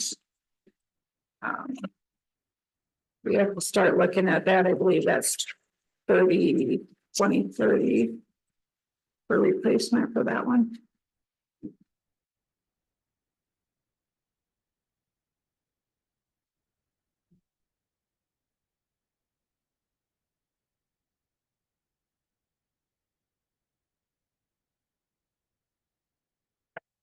And actually, our budget only increased by $7,500. And I do intend to, next year, in the spring, get our bunker program building off the ground. And so the next budget, the following year, will have an increase of at least $58,000 to cover the cost of that payment every year. And this will provide beds for Yes. how many? Just like, yes. I'm hoping to put in 6 rooms. Is that right, Tom? So the talking that we're doing, is a 6-room, 2-bathroom building. With a fairly decent sized common room, not overly large, but living room. Yeah, Kitchen area. And we want to do it on-site. So we don't have to worry about, commutes or anything. so you'll have a budget request next year. How many years will you need to save up for that? We have, well, I haven't decided yet which one we will go with, but we have talked to the bank and we have a 10-year and a 15-year plan. So depending on where our costs come in and when we get our estimates. What's the overall cost of the building like that? We're looking at approximately $400,000 to $450,000. And that's on property you already own, On the high side, Yes. that can be on. but no, you don't have to. No, it's on the property. It's on the property we own, but that we're going to be putting in a building and stuff. I believe that we're gonna have to upgrade our septic system to be able to handle the added rooms. I would take it this will help with recruitment. Yes, I mean, essentially it works for Varna, so I'm hoping that I can pull some of them Cornell people and stuff like that that would be willing to stay there and, basically have almost 24-hour service. An interesting idea. So I've already met with Mason and talked to him about theirs, and how he operates, and so he's already agreed to help me do the, requirement side. Contract type thing. Yeah, Never had. Reaching. But our plan is to build this right out behind our building that we currently have on the same lot. Cause you probably want to, they're turning away 3 times the amount that you let in. Yeah. Because of the room and whatever. So, if there that many trying to apply, and I'm sure that if we had the facility, we could get, it would be filled. Really next, full cycle firms, all the, Semester. And the TCAT bus stops at the end of Wood Road, I believe. A Lower Creek, yeah. Well, on both ends, on Lower Creek and Etna, it Oh. stops at both sides, Yeah, but. I know some people at TCAT, so I might be able to get a bus stop that they come down the road if they can make the turn. good for you. I think that's a really creative idea. I mean, Yeah. you guys are thinking outside the box and. It's a scary outside box. Yes, a whole new thing to manage, but it could help with your recruitment and response times and all sorts of things. We also have 2 junior members that, and 2. We just took in another new member last night at our meeting, so we've had a few new members come into our fire department lately, so we're hoping to get some people, you know, groomed and on board with stuff. And yeah, I think you guys took the strategic planning stuff, you know, to heart. Appreciate your effort on that. I hope it wasn't, you know, too burdensome and that you weren't doing it. It's a good thing on the list, but we got it. It was a lot, but it was, at the same time, we did get a lot of members involved going to take pictures and Yeah, some feedback on different things of what to look for and what's, and it was just talking and passing and just writing down notes and what do you think about this and, you know. We got everybody involved on the strategic plan as far as the numbers. And we told them what they told us at the class here. And what, you know, the strategic plan should look at, and we asked everybody to write down their thoughts on what should be in it, and how it should be done, and so sure.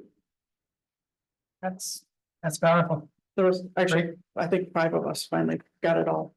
But yes, that it's the Compiled into the yeah, form that you have. yeah, and we tried to think of it going out further, as taking it as a 5-year, like, okay, like, all right, yes, we know we need members, and that's something that we should be doing every year and training every year, and then the scary part was the building thing, so, Yeah. Yeah. but exciting too, to try and work with Barna, because you guys are right there, and hopefully. The nice thing about the bunkhouse too is, especially with the housing so expensive, you'll get locals too. So they'll be there all year. Yep. And I do have kudos on you guys at Barn. And you had bunkhouse there for many years, but now it's really, I think it's management, but it's really. It's an asset, Together, it's a great asset. and, yeah, and the people that you got in there, they're fantastic. They'll do anything you ask, and that's what we want to get, try to get that thing kind of. I mean, yeah, it's like where Varna was 3 years ago. So yeah, you guys can get there. So based on just the $400,000 at a 15-year term with the rate that the bank gave me, I'm looking at a $58,000 a year payment. So. All right, so that will be what we expect in your 26 budget. Yes, it will increase by that much. By then, you'll have these other things that you're doing taken care of, so you won't have the building repairs, hopefully, or the. Yeah, that should. Right. So that will come down and understand, that is keeping your budget a little higher this year in comparison to last year, because you bought this, extraction equipment last year that you're not buying this year. Correct, right. Yeah, so. That's good, that's. And whatever that's sustainable. And whatever we don't spend, we make a conscious effort to put more away. Like if we get to a point and we're just like, all right, we have a lot, we have no problem, like, we just. So put it back into our truck fund, our equipment fund, or whatever fund we feel that needs to have a little more boost. Yeah, because I was looking at like the different trucks. There's a couple of them where we budgeted, amount for, I guess, maintenance, but that isn't showing up as being spent yet. As of at least the end of August. I don't know if that just means they're happening later. Like they could happen in September or before the end of the year it'll happen, because a couple like the 302, for instance, we budgeted 2,500. Well, that's kind of just in case something happens, so if we still have that money at that. Yeah. By the end of the year, it's money that we would roll into the future truck. That, and I'm not so. The truck reserve fund. Yes. Yes. So, and I'm not sure, we had a new bookkeeper bookkeeper, and I'm not sure she understood that how I wanted each truck maintained in our bookkeeping. So I'm not sure that it reflected the true number of what we spent on repairs and everything for each truck. Okay. Yeah, because I know there's still, Did Two and a have half. Service, we just paid the service bill. And Yeah. it was 40. More than, $4,100 on 302. I think it was close to $6,000, I think, if I remember right, we just paid for the service and 65 for 301, Yeah. right? There was something with, I don't think there was. There was something for 302 that actually went over that 2,500 mark. Yeah. so like it just happened after the end of August. Yes, like it was paid in September. September, yeah.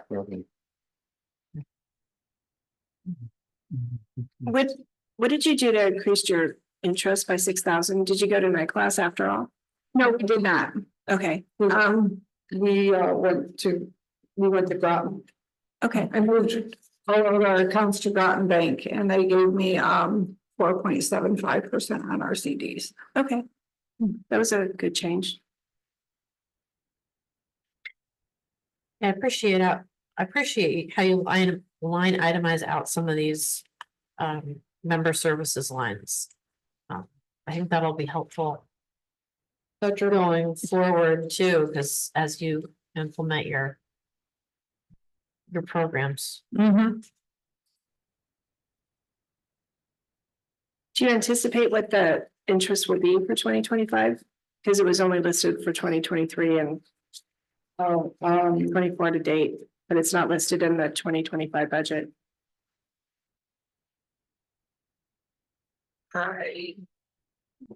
I don't, we never, we never. In the past, we've never guesstimated what that number was. Just because it was income that came out. And it was always so much lower. Yeah. So moving everything was a benefit to us. So, but I'm hoping that it's more than that Okay. for 2025. So you guys have reservations about New York class, is that correct? It's not. Because of the classification of our business, our fire department, our business, or whatever you want to call it, the accountant told us that it was not in our best interest to invest in the New York class because of certain laws and regulations of the incorporation. I talked to night class after your accountant came here and I expressed his concerns and they deal with hundreds of fire departments. So I think it would be good to talk to. So it's not FDIC insured over 250,000. However, the Groton Bank, we signed paperwork for free. They actually insure our money over 250,000. Okay. So we have the insurance to back up what the New York class doesn't give you. Okay. Because right on their website, it actually, on the New York class website, because it actually says it right on their website, like, this is, like, your money's not guaranteed. Yeah, but they do hundreds of fire departments that have the same classification as you guys. I understand Would you that. be willing to talk to them? At least. I got a number. The rates they're getting is pretty Pretty good, with okay. your classes, and your class is variable, Yeah. so their CDs are locked in, so they're definitely in a better place than they were, and Yeah. The previous year. To earn interest than they were a year ago, so I don't think the rates are gonna be, Okay. the change in the income would be a huge amount. Yeah, that was a good move though, to No, go to yes, Groton. very good. Yeah. Okay. And I just was curious, are you gonna use any of your reserve for the building? Like you have, and I didn't know if any of your reserves were set for the building. Or So no, we did not put aside any money for the building, because this is something all brand new to us. We're going to finance the whole building. well, we did talk about it, but we didn't want to be pulling anything out of the reserve that we couldn't put back quickly because of the increase in fire equipment prices. And the cost to replace trucks.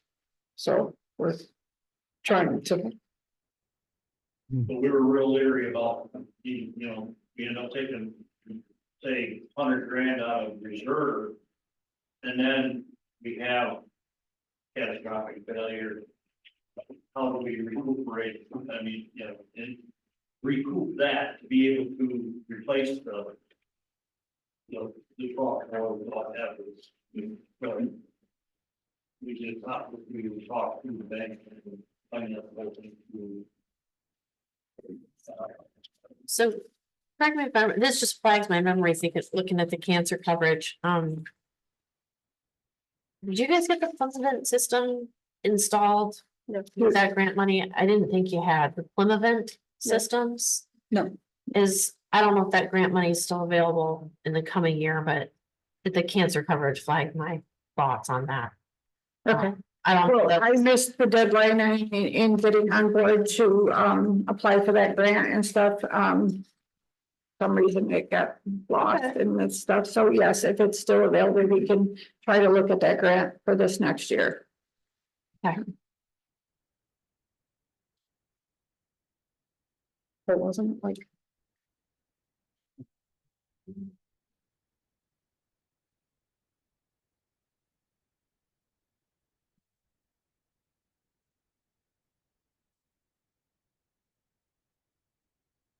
You know, I guess the other thing was, I remember when we asked about the banquet stuff a couple of years ago, because it used to be about half put in the budget, like half the amount.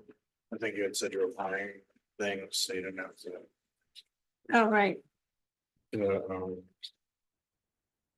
guess buy just disposable stuff, because it's been like. I mean, the cost of, 23-24. It's, you know, 9,000, a little bit more. And then 25, putting the same. I just really some of Yeah, you said it would go down. stuff that, so you wouldn't have to rent it all the time. right, well, and while we did buy all of the stuff up, so we wouldn't have to pay for renting, the bulk of, the bulk of those funds is actually for food. Our catering budget is like over, it's like $5,500 for our catering budget. Well, we thought we were saving money, but the food increases. No. Yeah, I'm just, And do you use your 2% money for that? Yes, we do, but our banquet goes beyond what we get it for our 2%. So, and it costs awards and like just service awards and other. Awards that are presented at the top firefighters, and that we were a bit light this year in what we got, because we were trying to be strategic, but like. The awards are expensive.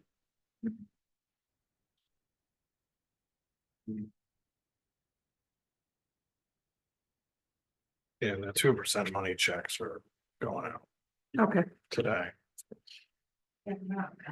Yeah. So, Does all have any more questions? I think so. Is there anything?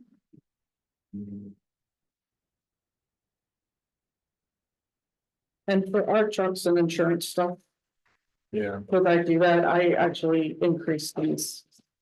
Slowly throughout the year, for every year that it renews, so it's Incremental. incremental, Really. not what.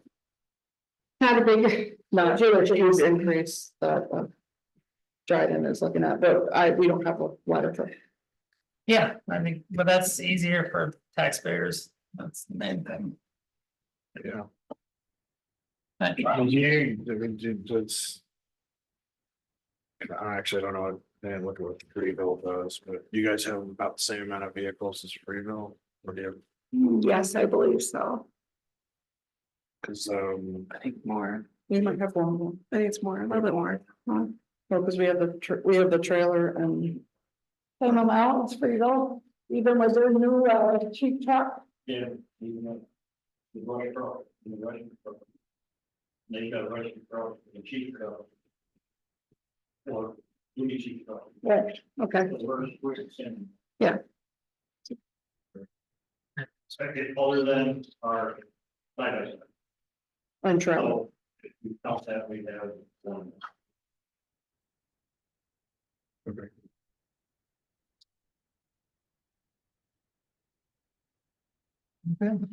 Anybody else? Okay. okay, I have to get to my training for my notes. Yeah. Thank you. Thank you. Thank you.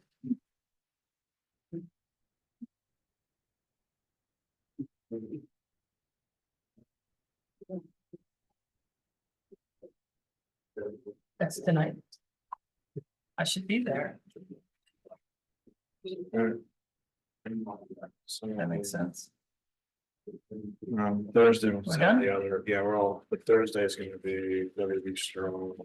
Good luck tonight. And then I think that'll be. That'll be after our meeting. Yeah, we'll do all the business and then do Did my resolution go through? She didn't say anything about my resolution. It went through, right? The email? Oh, you did? Okay, good. Okay. yeah, Okay. No, as long as one person got it, I'm good. What's it about? The Operation Green Light, 'cause usually we Oh, get, yeah. usually we pass it after Veterans Day, so we can't do the Yeah. green lights. Yeah. He'll send it, but it'll come like after our second October meeting, like. Well, he never asked when our meetings were, so he thought he had no idea that Yeah. we were doing it afterwards. Okay, So, so we're good now. so that, yeah, so we'll do those two after the regular business and then. Yep. And then, we just gotta talk about all the different things. And then there's also the personnel stuff that we would do at the end. Unless we're gonna do it in a separate meeting. I mean, the Yeah, I suppose depending on how late it goes on Thursday. Yeah, I guess that was my question. Is there a lot on agenda for today? We gotta do an environmental statement for Yeah. Reese Road Bridge. Are we gonna be able to accept the easements? No, That would take an active. Is this further right? It's a green I bean. thought I heard someone say that was resolved, but I guess. no, not. It's advanced, but I did send interested parties a note today saying, oh, it'd be really nice if we could do that Thursday. So, It would be lovely. Is this the village easement? yeah, for Yeah. free bill. I think we've got it pretty much ironed out. Just they need to all agree. yeah, Yeah, that would be really nice, because it's holding up our gravity. Yeah, And it was about good. if well, let me ask you this, can they act without having a full trustee vote? Can the mayor sign off on it? I don't know that. That's- no, That would be village hall. And they have to go first? Check with Ray. That would be a Ray question. Ray or Nathan. I mean, we can't accept the easement until they pass a resolution. That's what I was thinking. I don't think the town Yeah. board can do anything until the village finishes theirs. So they'd have to have a special meeting and they don't meet again till November 5th. right, Okay, so maybe we just press them and say, please can you finish, have this all ready so I can go in the meeting on November 5th. We're off to you guys will see.